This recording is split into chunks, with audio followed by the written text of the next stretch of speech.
mică de primiri urgențe.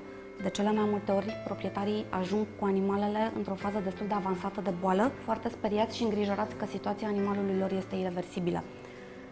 Pisoiul aici de față a ajuns la noi într-un moment în care statusul lui metabolic era aproape incompatibil cu viața.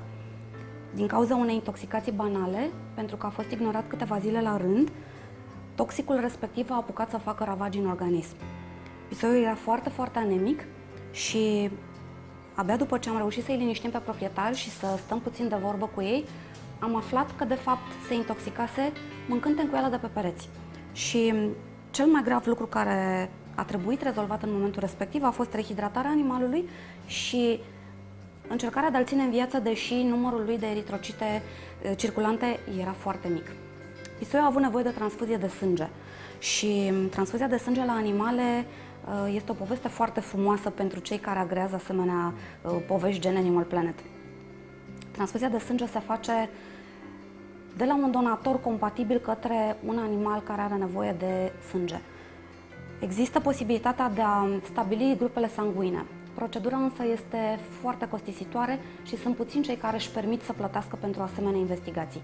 Și atunci se aplică metoda clasică de transfuzionare a sângelui și anume aceea de a face un test de compatibilitate între donator și primitor și apoi de a transfuza o cantitate de sânge conformă cu greutatea animalului respectiv.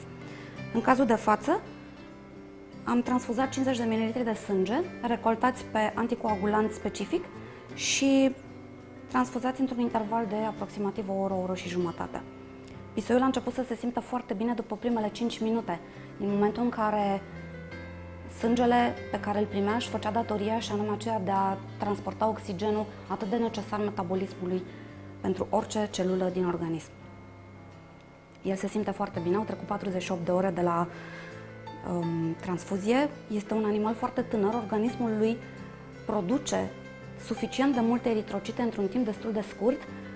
Întotdeauna vârsta tânără este un ajutor foarte mare și în momentul ăsta se simte foarte bine și-a reluat apetitul, mănâncă cu foarte multă poftă și așteptăm să vină ziua externării să mergem înapoi acasă la familia noastră.